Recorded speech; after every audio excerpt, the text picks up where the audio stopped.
what has been done to you in the past, or maybe what you have done to others in the past, may explain where you are currently today, but it does not have to define your life in the future. That's the good news of the gospel. God can meet you where you are at in your brokenness.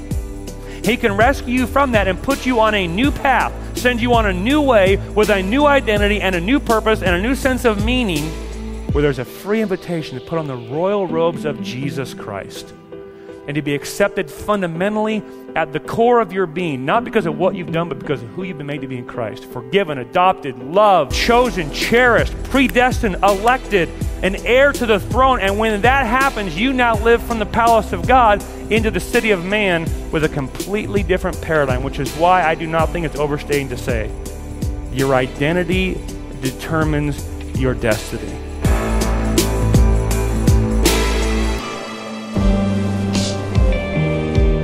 In a story that never once mentions God, the people of God find themselves exiled in a strange land under the rule of a foreign king. With their enemies plotting to destroy them, all hope appears to be absent. But one very unlikely character is raised to a position of remarkable power, because even when we can't see him, he's working.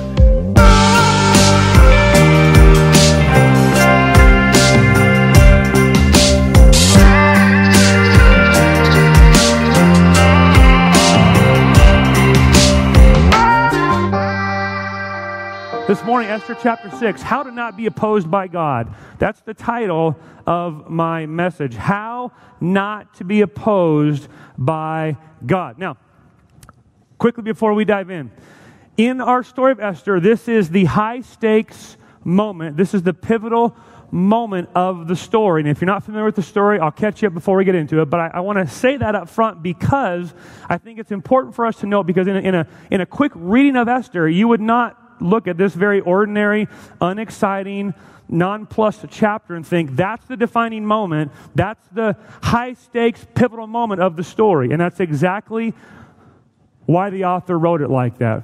He's got a point he wants to make in the very, very normal, ordinary way.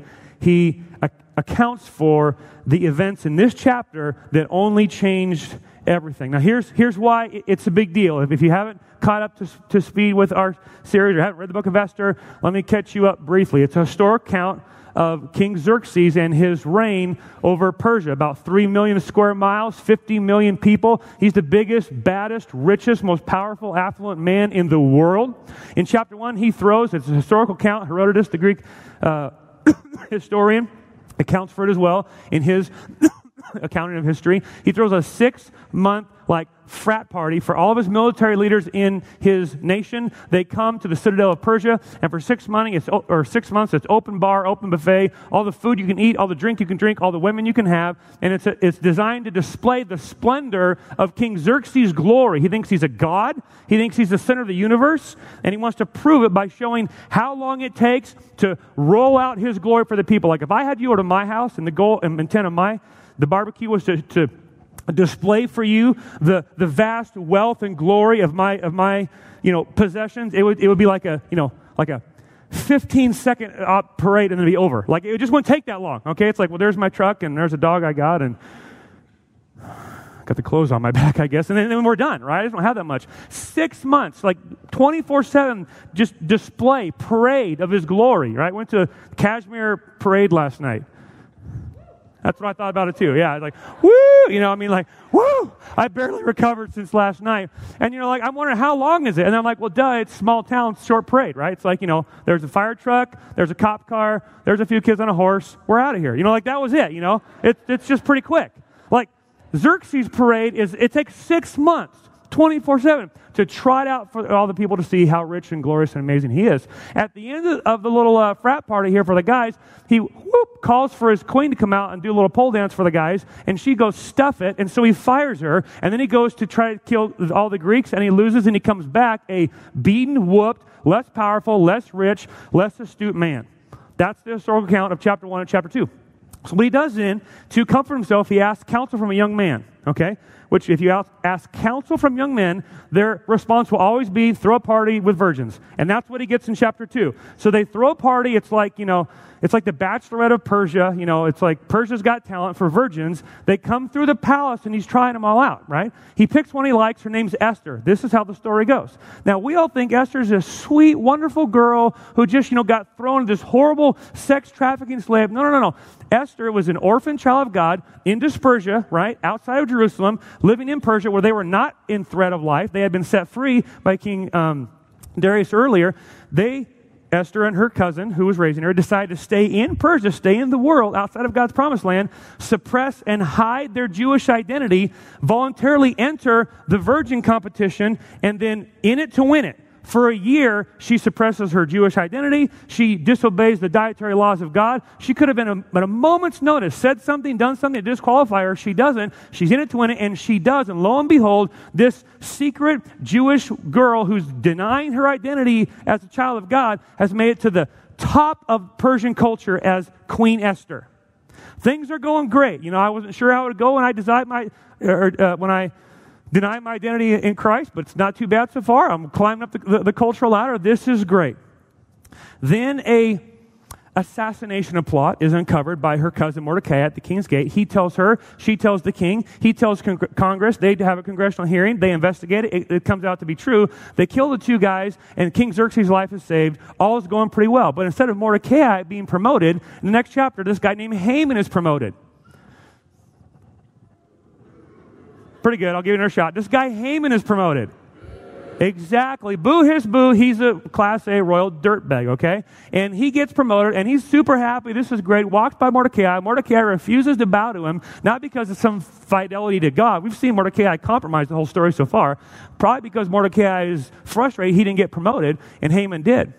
So Haman says, I'm going to kill Mordecai, and I'm going to kill all his people.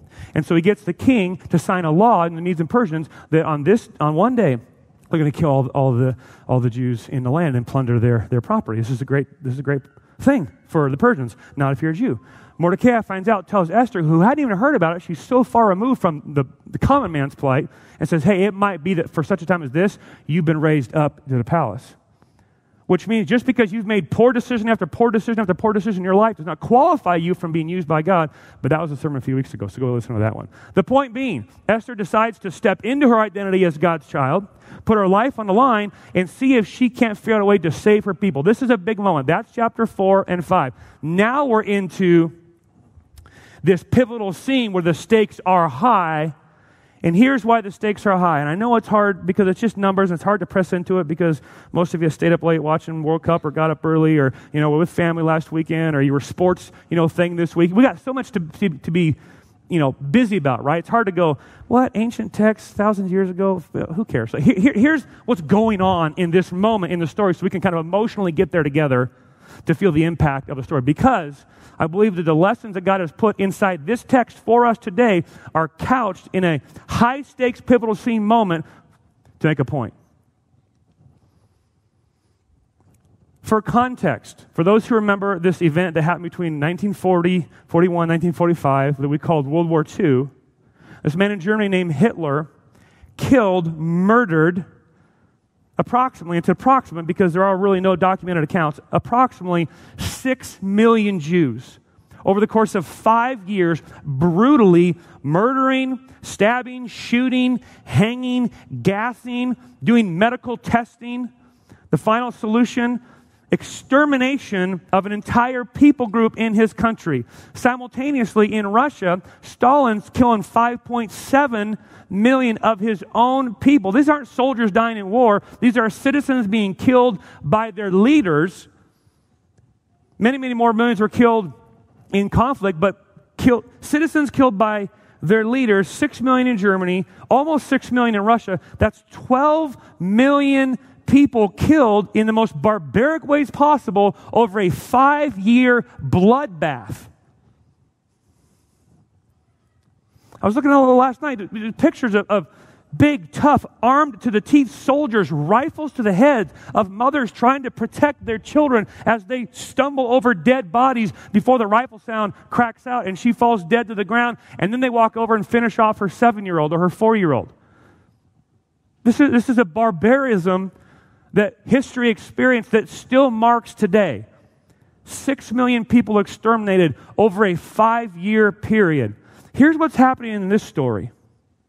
The death warrant has been assigned for 15 million Jews to be killed in a single day. It's World War II collapsed into a single day. That's the moment we're in. And this moment is so pivotal in the story, and it's so important to the message of the story because we almost miss it. It's ordinary, it's not a big deal, and yet it's what changes the trajectory of a race of people and your story as well. Here's why I think what God has for us today is couched inside this intense, high-stakes story. It's not because this is the most important chapter in the Bible or because this is the most important sermon I've ever preached, but because the topic to which we come today is everything to you.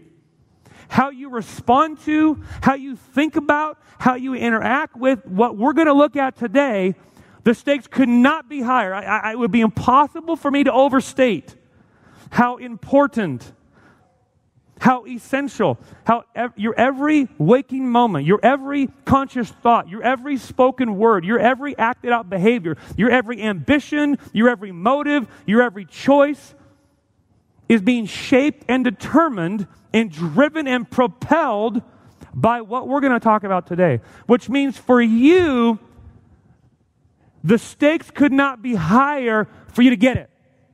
And for some of you, this morning, this moment, might be your pivotal chapter. And so, let's take a look. Esther chapter 6, verse 1. Here's the big idea. Don't doubt if God's at work, assume it. That's the big idea number one. Wherever you're at in life, whatever you're going through, whatever you're facing, what I want you to hear me say this morning is, do not doubt the providential working hand of God. Rather, assume it. Chapter 6, verse 1. Here we go. That night the king could not sleep, so he ordered the book of the Chronicles, the record of his reign, to be brought in and read to him. Put me to sleep too. It was found recorded there that Mordecai had exposed Bigthana and Teresh. Those are the two Persian rappers that we met back here in chapter 3. They got exposed for trying to kill him. Two of the king's officers who guarded the doorway, who had conspired to assassinate King Xerxes. What honor and recognition has Mordecai received for this? The king asked. Nothing has been done for him, his attendant answered, and there it was. Do you see it? Don't doubt if God's at work, assume it. Here's what's happened. Most powerful man in the land, got a lot going on, a lot of responsibility, a lot of pressure, a lot of building projects, some criticism, some happy, some not happy, people trying to take his life. He's got a lot going on, right? On top of that, he's got a bunch of wives he's trying to take care of, keep happy. On top of that, he's got a harem of about 400 women he's also trying to keep happy. No wonder the dude couldn't sleep, okay? A little stressed out. He wakes up. What should I do to comfort my soul? Because I'm a narcissistic, small g God, I think I'll have stories about me read to me. So he calls for the servants to bring the records of his reign and comfort me in my hour of troubled stress about all the things I've done. That's what insane, mad, moronic men do, okay? And some women. So they come in, reading it to him, and it comes across the account of Mordecai saved his life, and he says, hey, what do we do to help him? And they said, nothing. Instant panic. You know why? I didn't reward him for helping me out? That's bad news. Here's why it's bad news. If word gets out that some guy put his life at risk to expose a plot to kill me, and then word gets out that I didn't reward that will lower the motivation for somebody else to do the same thing next time they hear of an assassination plot, of which I'm assuming there's always one at work somewhere. So this isn't, kind, generous Xerxes going, oh my gosh, did somebody send him a gift certificate to Applebee's? Let's get on that. This isn't the guy who just signed a death warrant for the genocide of an entire people group, all of a sudden getting a conscience. This is a self-centered, small g, narcissistic God man going, hey, I got to protect my hide here. Get him in here. Now, here's what's so ironic about this. How monumental is a sleepless night? Not at all. How God-honoring is it for a narcissistic man to have stories about him read to himself to comfort him in his hour of need? Not at all. How noble is it for a man to be nice to somebody else or to preserve his own hide? Not at all. And it's in this moment that the story pivots. What's the point God's making? Even underneath and behind and above pagan, godless, self-centered decisions is the omnipotent, all-powerful hand of God carrying it underneath, propelling it from behind, and watching over it from above so that you can know that you will face never a circumstance or an event in your life that has not been sifted by the sovereign hand of God. When we started this series, we looked at the fact that God is omnipotently and powerfully present even when he feels most conspicuously absent. That's the big idea of Esther. And if you're new, let me tell you why. Esther is the only book in the Bible that never mentions the name of God. There's almost zero religious reference in the book of Esther in its entirety. No mention of God, no mention of Yahweh, no prayers prayed, no worship sung, no priest giving sacrifices, no prophets bringing prophetic words, no vision from God, no supernatural miracle from God, no mention of Israel, the people of God, no mention of Jerusalem, the place of God. It is from front to back a godless book. And taken by itself, you think, what in the world is this about? But when Esther is read within the context of the entire biblical canon, you see that this is a pivotal moment in redemptive history where God is working underneath the circumstances as the unseen mover of all things to bring about his purposes, just like in your life. How many of you have lives where you're like, I don't see God? Where's God? You're living a godless life. You can't see him. You can't hear him. You can't figure out where he's at. And Esther stands as a book to ring the bell that God is always omnipotently and powerfully present, even in his seeming absence. Just like in your life right now, you're like, you know what? I've been looking, can't see him. Never doubt the providential hand of God at work, but rather assume it. You see, providence is just the word we use for what unbelievers say is coincidence. It's just a coinkydink, we say.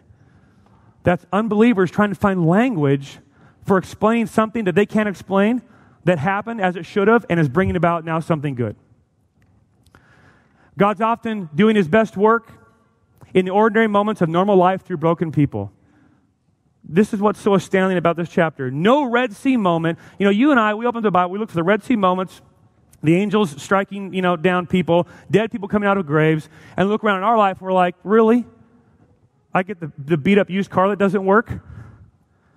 The message of Esther is that most of our lives will be like this story. We'll open up the book of our life, no Red Sea, no angels thundering from heaven, no resurrection moments where dead friends walk out of graves and take off their stinky clothes. It's just normal life. And the point is, hey, don't miss God at work in the normal, everyday life because he's there. When God appears silent, move from emotional thinking to biblical thinking. Here's what I mean by that. Oftentimes, when we are looking for God, it's because we're emotional, okay? So something bad has happened, or hard has happened, or difficult has happened, we're facing something, and then we're like, where's God? This is the irony. Many of you have spent most of your life walking away from God, ignoring God, discounting God, doubting God, questioning God, being indifferent to God, not needing God, and then the moment something bad happened, you're like, hey, God, where are you? Right? Even those in the room who claim to be Christians. Oh, yeah, I'm a Christian. Yeah. Read my Bible once. Yeah, I'll go to church when I can, absolutely. If there's not a game on or something to be doing with my kids on the weekend at the field. I'm a Christian. I'm an American. Of course I'm a Christian. I believe in God, right? What did James say about the demons? They believe in God. Right?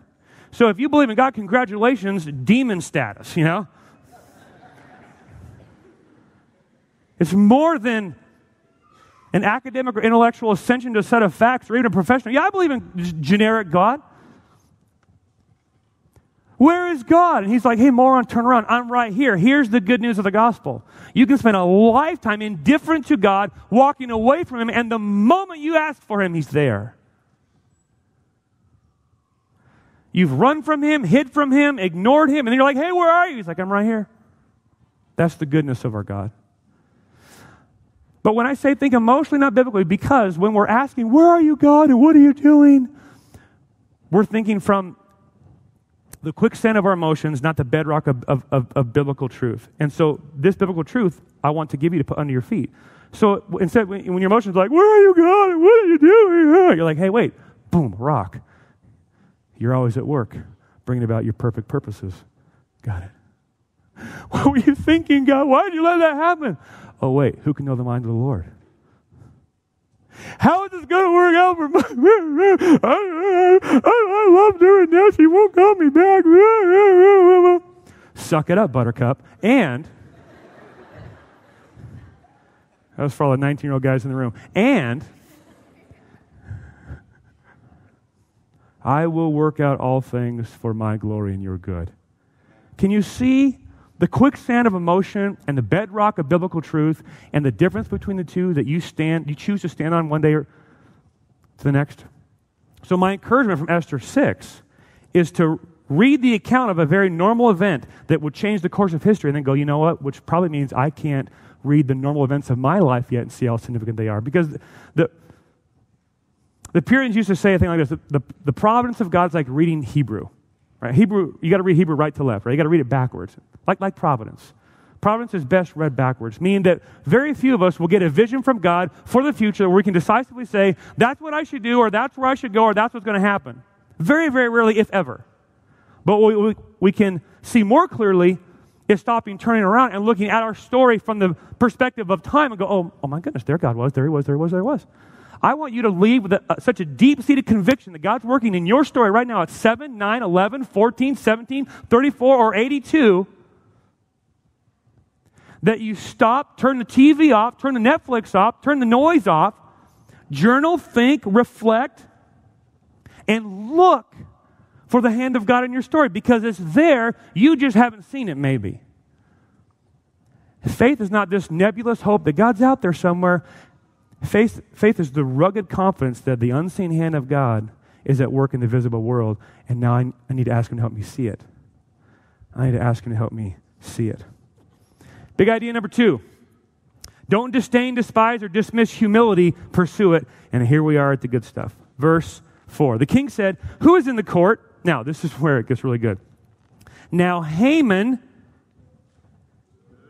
Okay, there was three spirit-filled people in the back, okay? Now Haman, that was my Chewy impression, had just entered the outer court of the palace to speak to the king about impaling Mordecai on the pole he had set up for him. Okay? Haman goes home. He's pouting. His wife says, why don't you string him up? Good idea. He builds a 75-foot pole, twice as high as the king's palace, upon which to impale Mordecai. He's going to kill 15 million Jews in 8 months. He wants to kill Mordecai this weekend, and he's going to walk into the palace, which I'm pretty sure the king would have said, I don't care, what's one more Jew? And on his way to the palace, just coincidentally, the king can't sleep, coincidentally sends a servant to the wall of records, and coincidentally he climbs up and grabs that one right there, pulls it off the shelf like an RCW book, and coincidentally opens it up to the certain page where there are 3 sentences mentioning Mordecai's name, and coincidentally, within moments of that reading, Haman walks into the palace. That's right. Or like, yay, one or the other. Yeah, boo, yay. Verse 5, his attendants answered, Haman is standing in the court. Bring him in, the king ordered. But when Haman entered, the king asked him, what should be done for the man the king delights to honor? Now Haman thought to himself, oh, you're so good, Haman. Who is there that the king would rather honor than moi? That's what a narcissistic little God man thinks, right? Like, well, he must be talking about me. So he answers the king, well, speaking for a friend, for the For the man the king delights to honor, have them bring, I don't know, how about a royal robe? That's a great idea. The king is worn in a horse the king has ridden. One with a royal crest placed on its head. Yes. Let's see now. Then maybe let the robe and horse be entrusted to one of the king's most noble princesses. Yes, yes. Let them robe the man the king delights to honor and lead him on the horse throughout the city streets, proclaiming before him, oh, I don't know, something like, this is what is done for the man the king delights to honor. This is so cool. Great idea, the king says. Go at once. Get the robe and the horse and do just as you have suggested for Mordecai the Jew. And everyone starts clapping. He's like, oh yeah, that's awesome. I mean, if you could pick moments in biblical history to be, this might be one of them. You know what I mean? Just like, and let him declare, blah, blah, blah, you know. Go do that for Mordecai, not the guy by the gate, Mordecai the Jew. It's like, wah, wah, wah, wah. You know, how did this happen? Haman's mind is swimming. He can't figure out what's going on. And then make sure you declare in a loud voice, this is what is done for the man the king delights to honor. Can you picture Mordecai on the back of the king's horse in the king's robe being led by Haman going, hey, great choice of robe, Haman. You know what I mean? Because you can't disobey the king's order. Haman had to put his heart and soul into it. He can go there and be like, yeah, here's the guy the king's honor. Haman had to own it. You know what I mean? And if I'd be Mordecai, I wouldn't say a thing. Just ride the horse. Doing a good job, Haman. A little more heart on that last part maybe would be good. For an entire day. Don't disdain, despise, or dismiss humility. Pursue it. Haman is a case study for pride. Now, here's why I use the words don't disdain, despise, or dismiss humility. Because humility is a choice. And you can disdain it.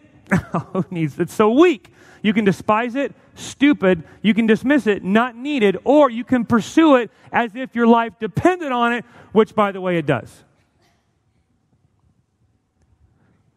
The choice you will make here is your World War II moment in a day.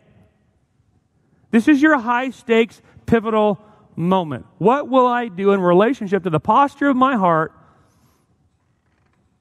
and the purpose of my days in relationship to pride or humility? And here's why I want to kind of unpack or dispel some of the myths around pride and humility, because most of us think pride is strength, humility is weakness, when nothing could be further from the truth.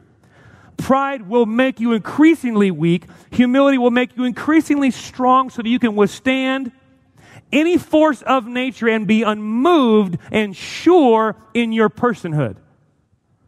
And so let's take a look then at comparing pride to humility. Now, I know when you hear me say humility, you probably automatically think, well, finally, a topic that Josh is qualified to talk about. So I appreciate you thinking that, and we'll just kind of see what happens here. So, unpacking pride versus humility. Number one, pride is the unconscious, unthinking, unrelenting, natural concentration on the self. Here's what I mean. It's the unconscious happening right now. Unthinking, you don't have to think about it. Unrelenting, happening moment by moment. Natural, meaning you were born doing this. Concentration on yourself. That's pride. That's pride. Humility, in contrast, then, isn't thinking less of yourself. Humility is thinking of yourself less. And here's why I make that distinction, because it is very easy to mask one of pride's most hideous expressions in our life. So we tend to think in these, binary categories of, well, pride's either, it's arrogance or, no. Pride can be that boisterous, arrogant superiority complex. Pride is also that quiet, self-pity, inferiority complex. And I want us to get that. Because while it's easy to spot the loud guy, it's easy to spot, the arrogant pig, it's easy to spot the guy who's me monster at the party, very, very difficult to spot in your own life the quiet, inferiority, self-pity complex. Both are expressions of the same thing, pride, because both result from a fixed focus on the self. If you're self-conscious or self-aware or you're full of self-pity, that's because you're self-absorbed and self-conscious. Humility is not about the size of your platform. It's so easy to think, oh, well, that guy's arrogant because look at him, he's so successful in his business. And this guy's so humble because his business sucks. That's not humility. That's poor business planning. That's no drive. That's no ambition. That's not humility. Humility isn't lack of ambition. Humility is rightly oriented ambition. Humility can't be the size of your platform because Jesus had the biggest platform in the universe and he's the most humble man to walk the planet. He spoke to crowds of thousands and thousands and thousands of people and then performed miracles where they'd all be like, wow, look at what that guy did. And he did it in absolute humility. And some of you had conversations at a restaurant last night with a single person full of pride. It's not about the size of your platform. It's not about the scope of your gifting or influence or accomplishments. It's about the posture and position of your heart right now. So don't think because you're a failure or haven't accomplished anything that you're humble. You maybe just were too self-conscious to take the risk of failing in front of people. So you live at home. Or you take safe jobs. Or you never risk anything. Because you're so full of pride, you're afraid to look bad in front of people. You see how important this is to understand? Pride's tricky.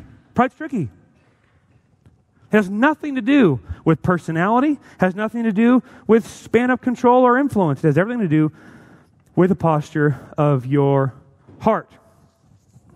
Number 3, everyone is proud just in different ways, okay? And I can prove that by the fact that some of you have gotten this far into a sermon on pride thinking of all the people you wish would listen to it. Okay? My point exactly. So, I'm sorry, you're welcome. Number 4, humility is more a direction you're going than a destination you arrived at. So let's just put that on the table, okay? I'm not unpacking something here where I'm like, hey, look, if you work hard enough, you can get there because no one's going to be like, 39, 42, 56, 63. I made it! Humility! Like, that's never going to happen, okay? C.J. Mahaney in his book Humility said, humility is not a destination that we achieve. At the very best, a Christian man or woman could say, it's a posture of my heart and a direction I'm moving by the grace of God. So it's not something that you'll like land on and be like, ta-da, 9.3, made it. This will be a journey you will be on the rest of your life. Number 5, pride is about my glory. Humility is about God's glory. Jonathan Edwards, one of the greatest American theologians, said it this way: once the question of glory is settled, everything else is settled. That's a big statement for one of the smartest intellectuals this continent has ever produced. Once the glory issue is settled, everything else is settled. There is one question you should wake up asking every day of your life, and that is today, in this moment, who gets the glory? Pride, self is at the center, glory, glory, glory. Humility, God is at the center, glory, glory, glory. Even people who profess humility but only talk about themselves still have themselves at the center of their glory. So don't pass yourself off because I'm pretty good at self-depreciating this and that and I always run myself down. Yes, you can get compliments to the side, or because you're a coward afraid to take any risks. That's not humility.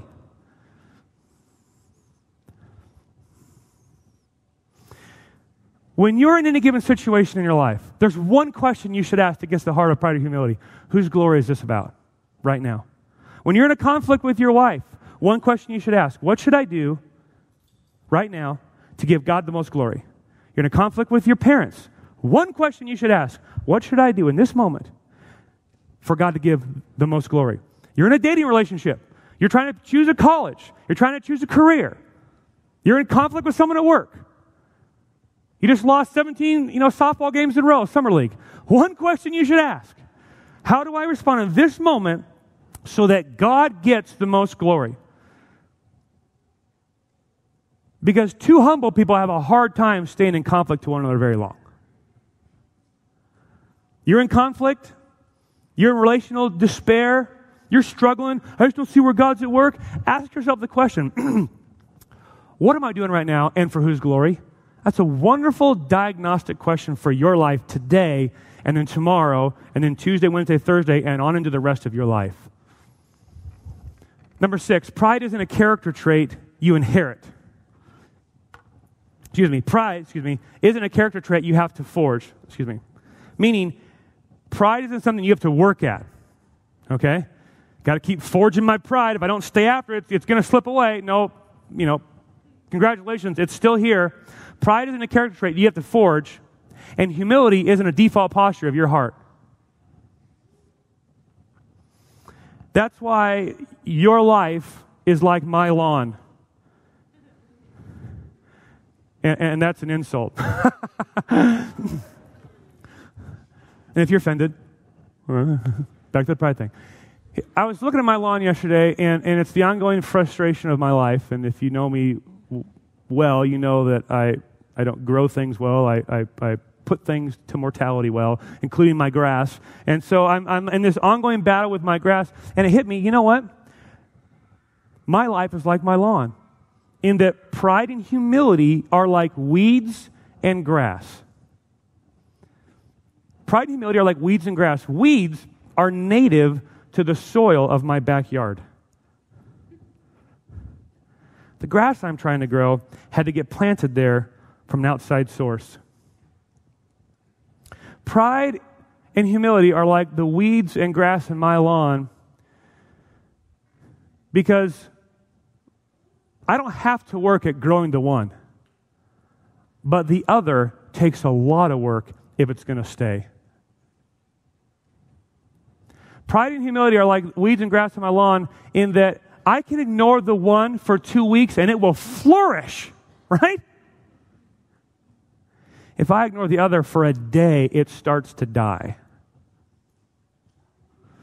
Pride and humility are like the weeds and grass in my lawn in that I will probably be battling them until the day I die. And if I stop fighting it a day before, I lose.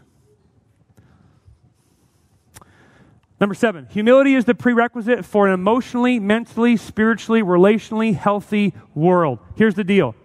You want a healthy, growing mind. You want an expanding world. You want to live a large life. You want healthy relationships in your family, in your workplace. You want a spiritual vitality. You want an emotional kind of stability. At the root of that is humility, without which you will not experience. Humility is the foundational key to those things. Pride is the death of them all. Relationships, mental health, emotional stability cannot thrive drawing from the root of pride. And I would nearly say that every conflict in your life stems from pride. So if your marriage is struggling, relationships are struggling, you name it, where there is struggle, there will be pride. That's the root that has to get severed first. Not self-flagellation, self-flagellation, is that right? You gotta be careful of that word. Did I get that right, honey? I said, you got to get that right, honey, and this guy answered. That was great. Thank you, sweetheart.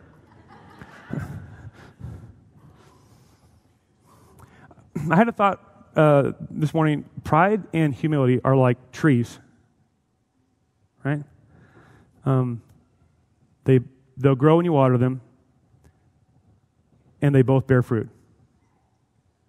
Pride bears fruit, and you're going to eat it. And so everyone else around you. Humility bears fruit, and you get to eat it. And so does everyone else around you. Pride and humility both bear fruit. Now, the Bible on pride, quickly, just to really discourage you. Actually, before I get there, let me read a list here. I got to do this quick because I'm running out of time. I got a list here of comparison of a proud heart versus a humble heart. And I hang it in my office, mostly so Sharon will read it. Let's just be honest. Because we know how she struggles. But I pretend to read over it every once in a while,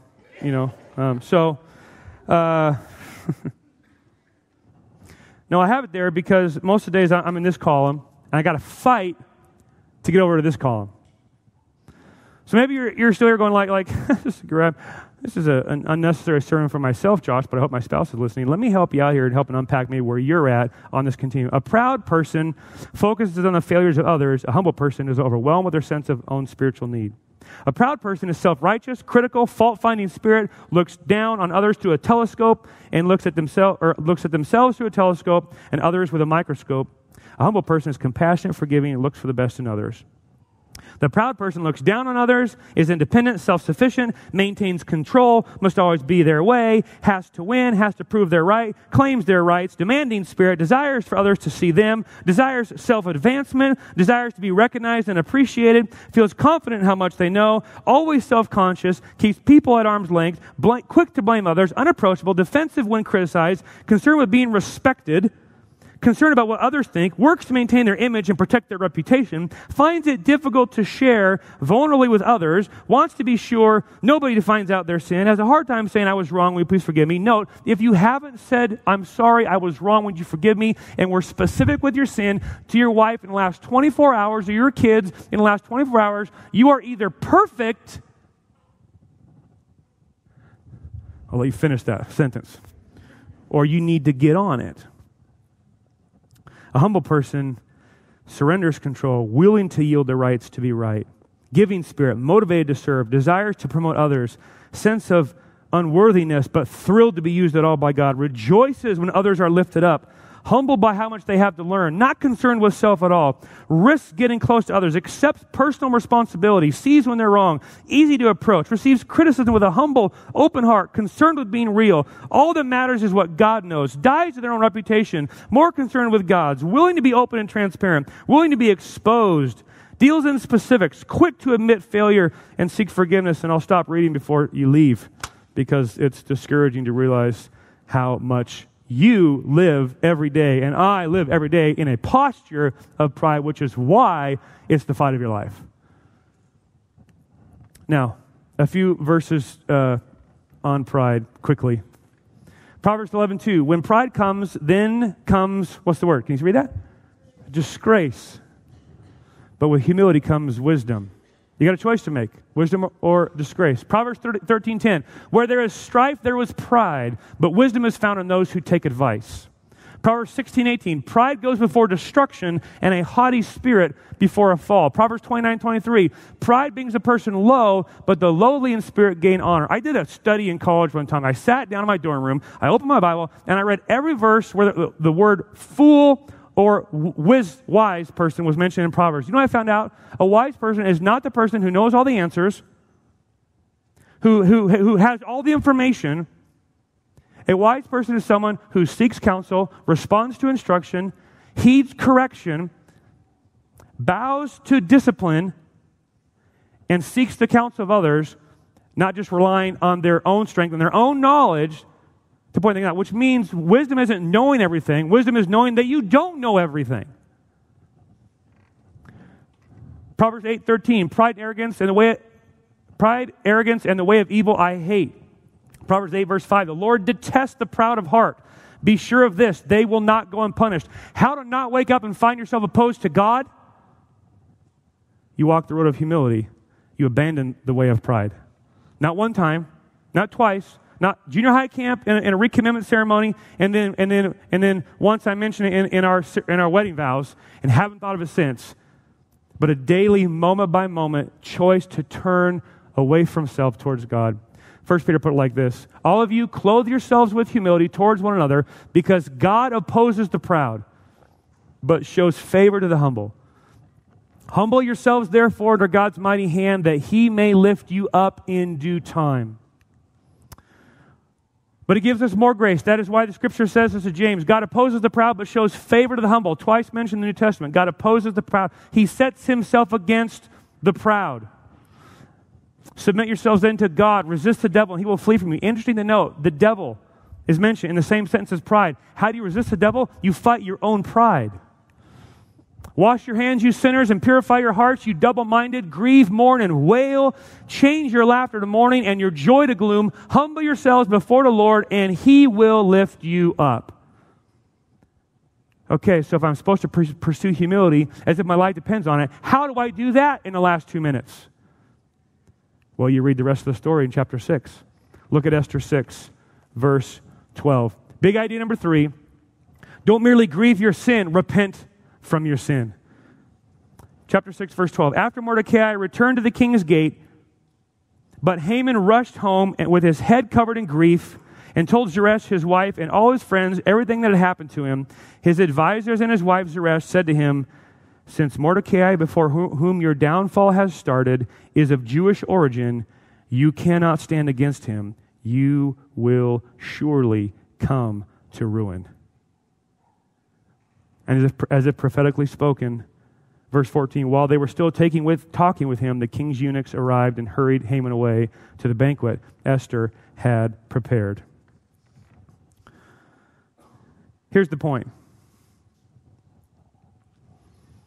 Paul talks about a kind of mourning and grieving that God rejects, and it's called a worldly sorrow. Worldly sorrow is defined by feeling bad for my sin because I got caught, or feeling bad for my sin because it makes me look bad, or feeling bad for my sin because it's now created hardship for me. That's worldly sorrow. That's grieving without repenting. That's what Mordecai did. If you want to respond to the grace of God, if you want to humble yourself as Jesus commands through James and Peter, then what you do is you not merely feel bad for your sin or be annoyed at the inconveniences your sin has caused, you repent from your sin and turn to Jesus. Two very, very different things. Grieving is feeling bad about sin. Repenting is turning from your sin.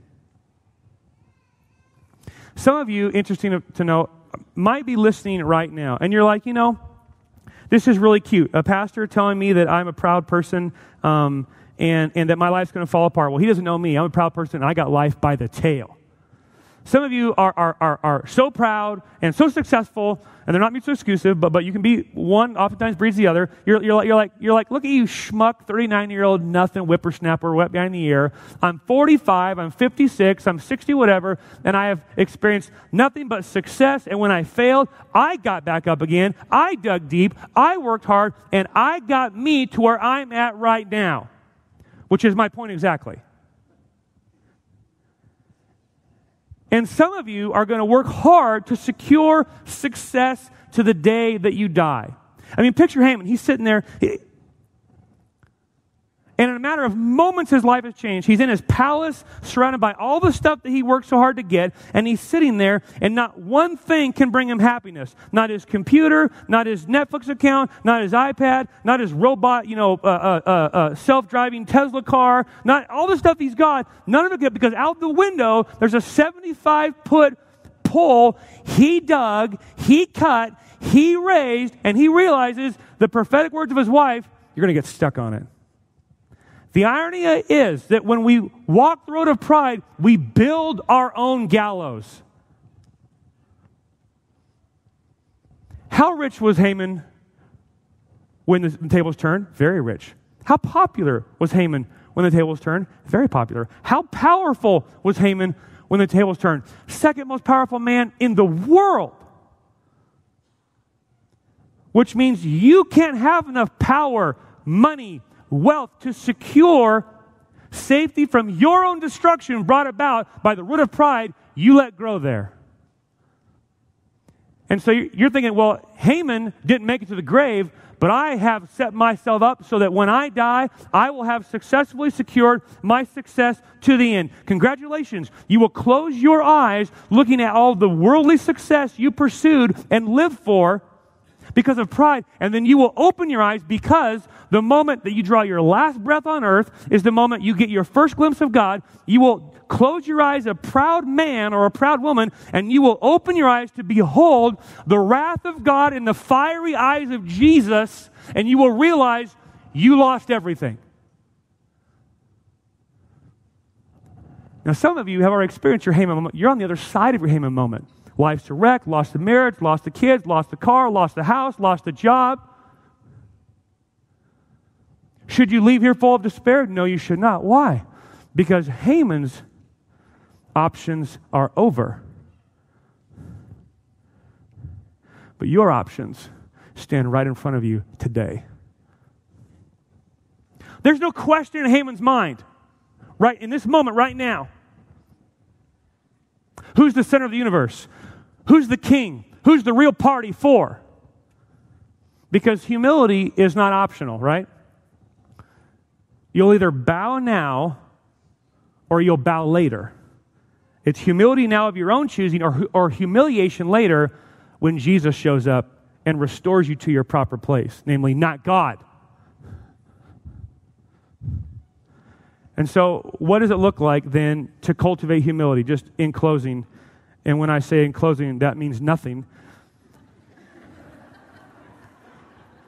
It's just what a preacher says when he's worried you're not listening to him anymore. No, I really got to stop because it's hotter than fire in here because they had the heat on all night. And so if you're wondering why I'm sweating like Mike Tyson in a spelling bee, it's because they had the heat on all night. So how do I humble myself? We'll be done. I'll make this quick. I got 5 pages on this point. I'm going to skip through them quickly, so you're going to get it in 60 seconds. How do I humble myself if God commands it and my destiny depends on it? Number one, you look in. You look in, you discern the posture of your heart. You ask these questions that I read almost every day. You ask your spouse, you're like, how are we doing here? The more you look, the more you'll find. The more you ignore, the more you'll become blind. Did that just rhyme?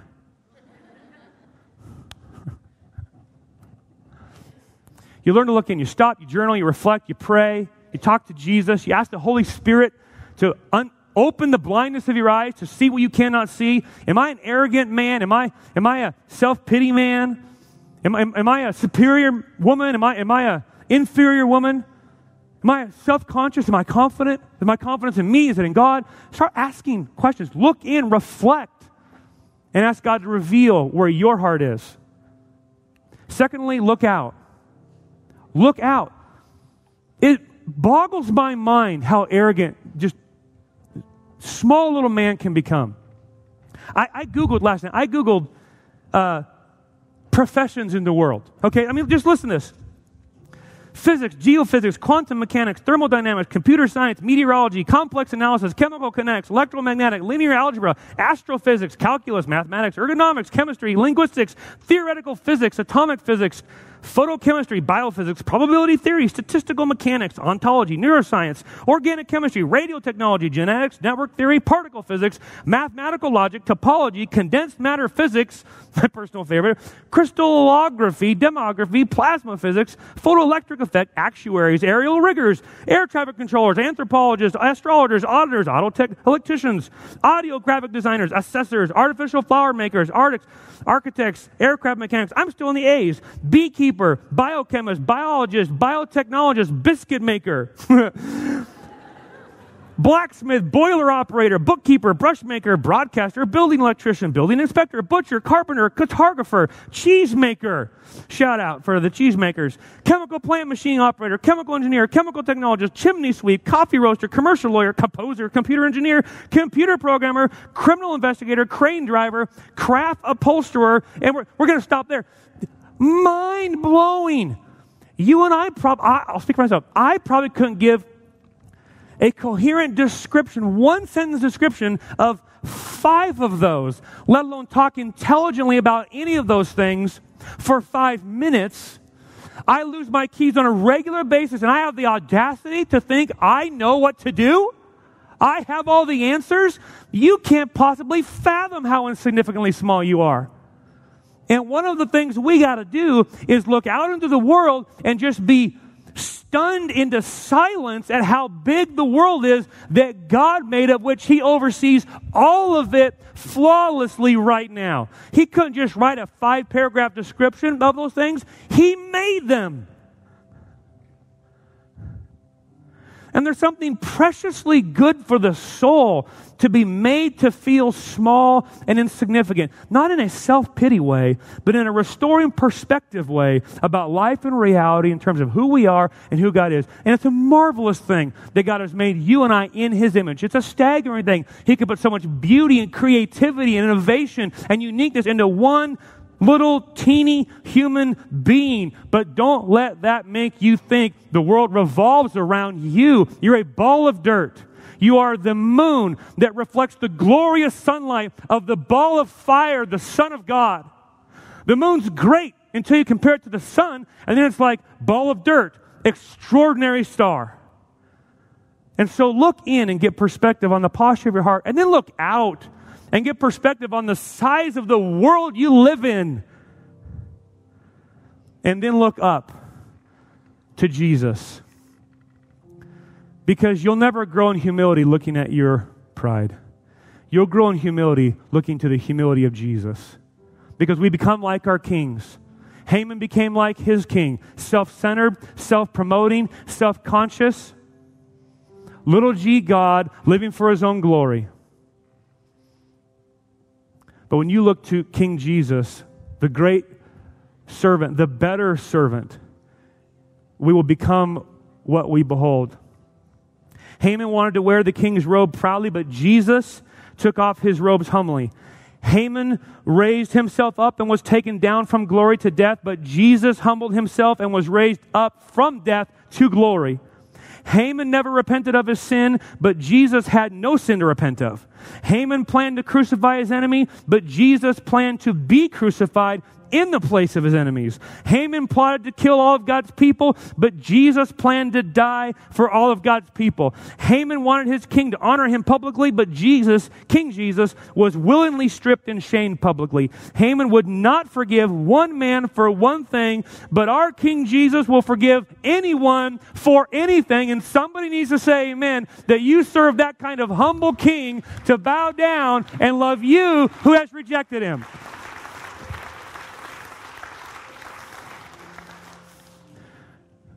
Have you ever considered the mind-bending humility of God in loving you? So here's what you need today. You need grace. And grace is like water. It's cool, it's refreshing, it's life-giving, and it flows to the low places. And my heart for you as your pastor is that my leadership, my example, my life, my teaching, the culture we live out here, the mission that we embark on as a church would draw greatness out of people for Jesus' sake, that he has put there in you for his glory. That you would increasingly experience freedom, that you would discover your purpose, that you would be making a difference in the world we live in with your joy full and your skills being challenged and your talent being leveraged and your resources being given to King Jesus, because that's what Jesus meant when he said, I come to give life and life to the full. Not a small world living for yourself, but a large world living for Jesus.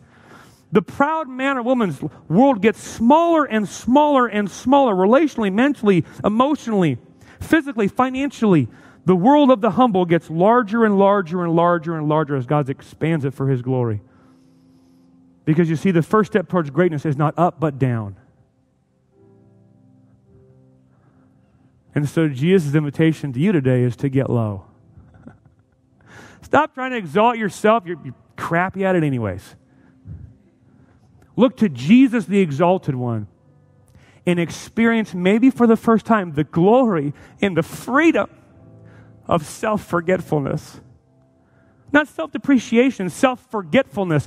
There's where there's freedom. There's where there's joy. There's where there's power. Not using your spouse, not using your kids, not using your job, not using your promotions you're clamoring for to buoy your sense of waning self-worth, but you leverage all of it for God's glory because you lose it in the forgetfulness of yourself and the admiration of Jesus. That's where life begins. That's where freedom is found. That's where power and grace flow to, and that's the invitation on the table. Your pivotal moment. The stakes could not be higher.